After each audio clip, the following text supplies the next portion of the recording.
এতিয়া আমি এটা নতুন কনচেপ্ট শিকিম। নতুন কনচেপ্টটোত যিটোত ক'ব যেতিয়া আমাৰ ইয়াৰ কাৰণে আমাৰ ফৰ্মুলা কি আছিলে? আমি প্ৰাইচ ইনটু কনজামচন। প্ৰাইচ ইনটু কনজামচন যেতিয়া কৰিম তেতিয়া আমি পাই যাম এক্সপেণ্ডিচাৰ। তেতিয়া আমি কি পাই যাম? এক্সপেণ্ডিচাৰ পাই যাম। অৰ্থাৎ যিটো মূল্য থাকিব সেই মূল্যটো যিমান মূল্যত বস্তুটো কিনি আনিম আৰু সেইটোত কিমান অনুপাতত খৰচ কৰিম মানে তাৰ পৰিমাণটো সেই পৰিমাণটো যিটো আমাৰ পৰিমাণ মূল্যটোৰ লগত পৰিমাণটো ইনটু কৰি দিলে আমাক তাৰ কিমান খৰচ হ'ল সেইটো ওলাই যাব। Price into consumption equal to expenditure. তেতিয়া এইটো কি হ'ব?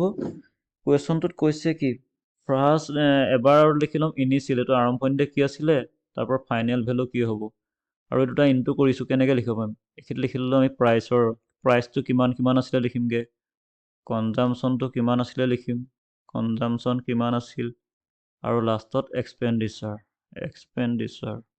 আৰু এক্সপেণ্ডিচাৰ ইকুৱেল এইটো চাইডে থাকে, গতিকে এইটো তলত লিখিম।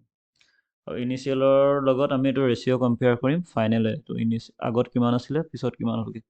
এতিয়া কুৱেশ্যনত ক'লে কি if the price of salt decreases 20%, 20%ৰ ভেলু কিমান আছিলে আমাৰ 1/5, 20%ৰ ভেলু 1/5, তেতিয়াহ'লে এইটোৰ আছিলে ইনিচিয়েল ভেলু কিমান আছিলে, প্ৰাইচটো 5 আছিলে, কি হৈছে ডিক্ৰিজ হৈছে, 5ৰ পৰা 1 যদি ডিক্ৰিজ হ'ল এইটো কিমান হৈ যাব, 4 হৈ যাব। আৰু এক্সপেণ্ডিচাৰটো কি ছেম থাকিব লাগিব, এক্সপেণ্ডিচাৰ যেতিয়া ছেম ল'লেই হ'ল, যিকোনো এটা ল'লেই হ'ল। এক্সপেণ্ডিচাৰ 5 ল'ব পাৰোঁ, 6 ল'ব পাৰোঁ। যদি ৰেচিঅ'ত লওঁ দুইটা কি হ'বগৈ লাষ্টত, যদি 5 লৈ লওঁ দুইটা ৰেচিঅ'ত 1:1 হ'বগৈ। তেতিয়া ছেম থাকিব, দুইটা কি লৈ ল'ম 1:1। আৰু যেতিয়া এইটো 1:1 হ'ব, সদায় কনজামচন দিয়া থাকিলে প্ৰাইচটো ৰেচিপ্ৰকেল হৈ যাব, মানে তাৰ অপজিট উল্টা কৰি দিলে হৈ গ'ল।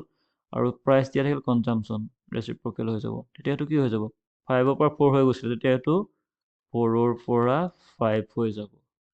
আৰু এইটো আছিলে প্ৰাইচটো প্ৰথমতে, এতিয়া এইটো পাই গ'লোগৈ আমি কনজামচনটো। এতিয়া ক'লে কি এই প্ৰাইচটো যদি ডিক্ৰিজ হৈ গৈছে, কনজামচনটো আমি কিমান ইনক্ৰিজ কৰিব লাগিব, অৰ্থাৎ এইটো মূল্যটো কিমান 20% হ্ৰাস পালে, তেতিয়া এই খৰচটো আমি কিমান বঢ়াই দিব পাৰিম, যাতে, কাৰণ দাম কমিলেতো আমি যেতিয়া কিবা এটা বস্তু অলপ সস্তাত দিয়ে, আমি এটা বস্তু বা দুটা বস্তু বেছিকৈ ভৱিষ্যতৰ কাৰণে ৰাখি থওঁ, সেইটোতো চবেই চাওঁ। তেনেদৰে এতিয়া এইটো মন গ'ল,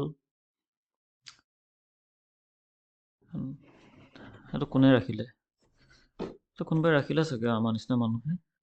এতিয়া এইটো হৈ গ'ল কি 5ৰ পৰা 4 হৈ গ'ল, এতিয়া 4ৰ পৰা 5 হৈ গ'লগৈ। 5ৰ পৰা 4 হওঁতে কি হৈছিলে, এইটো ডিক্ৰিজ হৈছিলে, আৰু 5ৰ পৰা 4 মানে কিমান হৈছিলে, 5 আছিলে, 1 কমিছিলে, সেইকাৰণে 20% ডিক্ৰিজ হৈছিলে। এতিয়া 4 আছিলে, 5 হৈ গ'ল, বাঢ়ি গ'ল।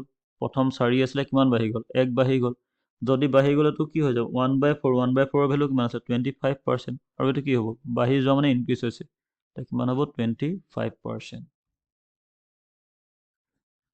নেক্সটটো দিছে আমাৰ question, the number of P is 15% more than 150। এই পিৰ কাৰণে কণ্ডিশ্যন দি দিলে, তাৰপৰা নেক্সট আকৌ কেৰ ভেলু ফাইন কৰিব দিছে, কৈ দিছে কি K is 15% less than P, কেটো 15% পিতকৈ লেছ হ'ব, কমি যাব। এবাৰ কমি আছে, এবাৰ বাঢ়ি আছে, এই দুনিয়া। আৰু সকলোকে ৰিকুৱেষ্ট কৰিছোঁ, যি আছাম পুলিচ বা SI কাৰণে প্ৰিপেৰেশ্যন কৰি আছে, তোমালোকে আগৰ প্ৰিভিয়াছ ইয়াৰ পেপাৰ পাৰিলে চেণ্ড কৰিবাচোন, বা তোমালোকক ভিডিঅ' লাগিলে ক'বা। তোমালোকৰ কাৰোবাৰ কাৰণে ভাইটি হ'ম, কাৰোবাৰ কাৰণে দাদা হ'ম, বা কাৰোবাৰ লগৰে হ'ম, যিমান পাৰোঁ হেল্প কৰিম। মই নকওঁ যে মই মেথছত এক্সপাৰ্ট, ময়ো শিকি আছোঁ, গতিকে মই শিকাৰ লগতে আৰু আন 10জনক শিকিবলৈ পালে ভালেই লাগে, সেইটো কাৰণে আৰম্ভ কৰিছোঁ। এতিয়া এই কুৱেশ্যনটো কৰিবলৈ কৈছোঁ কি পি ইজ সেইকাৰণে লিখি দিলোঁ ইকুৱেল 15% মোৰ, টোটেল পাৰ্চেণ্টেজ আমি কিমান বুলি কওঁ, 15% মোৰ মানে 15% বেছি। ইনিচিয়েল পাৰ্চেণ্টেজ সদায় আমি 100 বুলি ধৰোঁ, 100তকৈ 15 বেছি হৈ গৈছে, সেইকাৰণে লিখি দিম 115, আৰু তাতকৈ 150তকৈ 150 কি বেছি ইনটু 115%, 115/100, 100 এইটো পাই গ'লো পিৰ ভেলু এইটো এইকেইটা আমি কাট কুট কৰোঁ বুলিলে কাটি থৈ যাব পাৰোঁ বা ছেকেণ্ড ষ্টেটমেণ্টটোত লগতে বনাই ল'ব পাৰোঁ কি ক'লে নেক্সট ক'লে কি কে ইকুৱেল হৈ যাব 15% লেছ দেন পি পি যিমান আছিলে তাতকৈ 15% লেছ হৈ যাব 15% লেছ ইয়াৰ পৰা যদি 15 যদি লেছ কৰি দিয়া 15 প্লাছ কৰি দিওঁতে কিমান হৈ গৈছিলগৈ 115 হৈ গৈছিলে 15 প্লাছ কৰি দিওঁতে 115 15 যদি লেছ কৰি দিওঁ কিমান হৈ যাব 85 মানে পি অফ 85% হ'ব পি অফ কিমান হ'ব 85% 85% মানে কি লিখিব পাৰিম 85/100 আৰু পি জেগাত আমি এইখিনিত কাট কৰি আহিব পৰা বা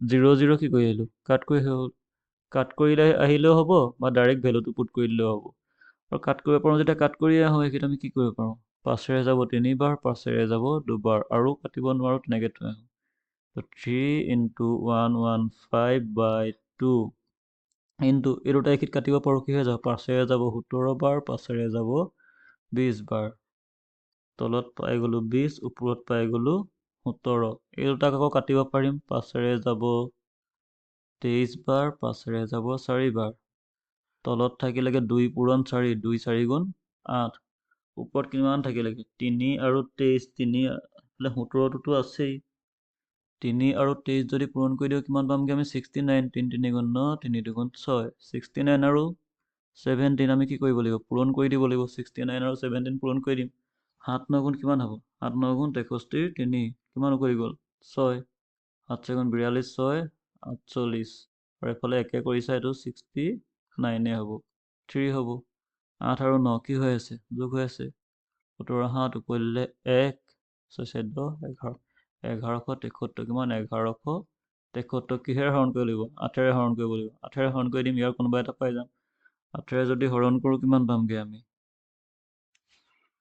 8ৰে হৰণ কৰি দিলে পাই যাম আমি 8 গুণ 8 বা এইফালে হৰণ কৰি চাব পাৰোঁ ইয়াতে কৰি দিছোঁ মই কিমান পাম 8 গুণ 8 11 আছিলে আৰু কিমান লাগে 8 গুণ 8 পালোঁ 3 লাগে 37 37ক 8ৰে কিমান বাৰ যাব বা কোনো কাৰোবাৰ কাৰণে যদি দিগদাৰ হয় মই ইয়াত কৰি দিছোঁ এইটো কিমান হ'বগৈ তোমাৰ 1173/8 কিমান দিম এবাৰ দিছিলোঁ 8 পালোঁ কিমান থাকি গ'ল 3 37 8ৰে কেইবাৰ যাব 4বাৰ যাব 32 হৈ যাব কিমান হৈ গ'ল 32 30 এইফালে কিমান থাকিলেগৈ 553 ছবাৰ দি দিম ছবাৰ দি দিলে কিমান হৈ গ'ল 48 কিমান থাকিবগৈ 5 থাকিবগৈ দশমিক লগাই দিয়া মিক্স ফ্ৰেকশ্যনত নাই কাৰণ এইটো পইণ্টত ডেচিমেললৈ নিবই লাগিব এইফালে পাই গ'লোঁ 50 আকৌ এইফালে ছবাৰ যাব 48 হ'ল 2 থাকিবগৈ তেতিয়াহ'লেতো কোনটো হ'বগৈ 146.625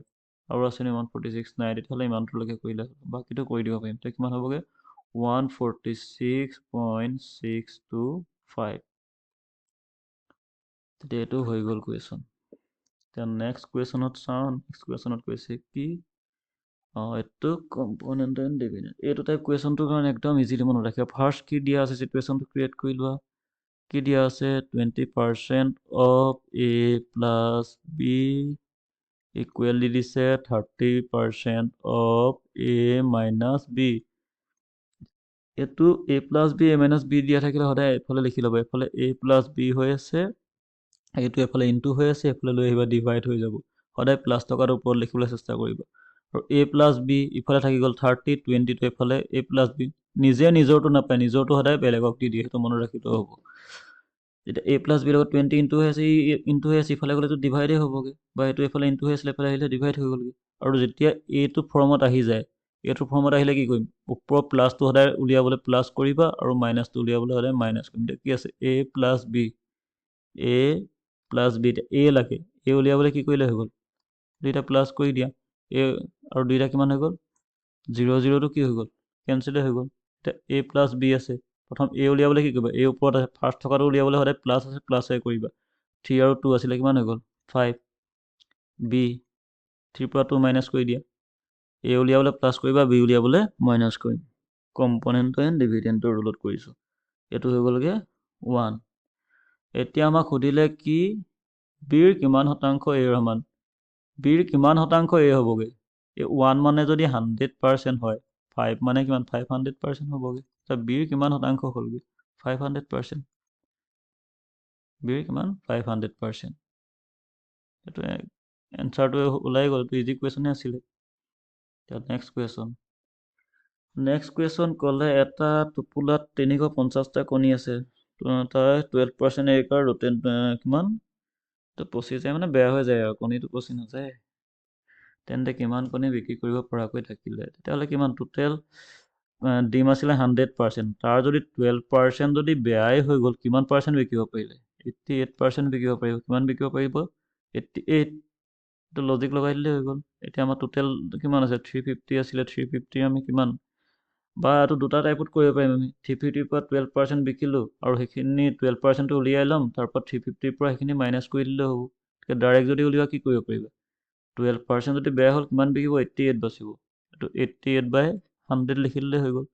এইফালে 0 0 কেঞ্চেল আউট হৈ আছে। 5 যাব 7 বাৰ, 5 যাব 2 বাৰ, 2 যাব এইফালে 44। 44 × 7, 44 × 7 যদি কৰি দিম কিমান হ'বগৈ? এইফালে 8 4 গুণ 28 ওলাই যাব। 28 ওলালে কিমান হ'বগৈ? এইফালে 8 8 2 10 0, তাৰপৰা এইফালে কিমান 1 3। এইটো মই কেনেদৰে কৰিলোঁ? এইটো কাৰণ 11ৰ মাল্টিপুল হয় নাই? এইফালে 7 4 কৰি দিলোঁ, 28 হৈ গ'ল। আৰু 11 কৰিলে এইফালে আমি কি প্লাছ কৰি আহিলেই হৈ গ'ল, আৰু এইটো 11ৰ মাল্টিপুলত শিকাই দিম। বা এইটো আমি এনেকৈ কৰিলেও পাম। 8 4 গুণ কিমান? 8 কৰিলে 2, 7 4 28 2 30। এইটোতো হ'ব। এতিয়া 11ৰ মাল্টিপুল হ'লে কেনেদৰে কৰিব পাৰোঁ আমি? এতিয়া 1 2 3 4 মই লৈ ল'লোঁ। তাক যদি 11ৰ লগত ইনটু কৰিবলৈ দিওঁ কেনেদৰে কৰিব পাৰিম? 4 আছে 1 আছে। এতিয়া 4 আছে লিখি ল'লোঁ। 4ৰ লগত 3 প্লাছ কৰা 7 পাই গ'লোঁ। 3 লগত 2 প্লাছ কৰা 5 পাই গ'লোঁ।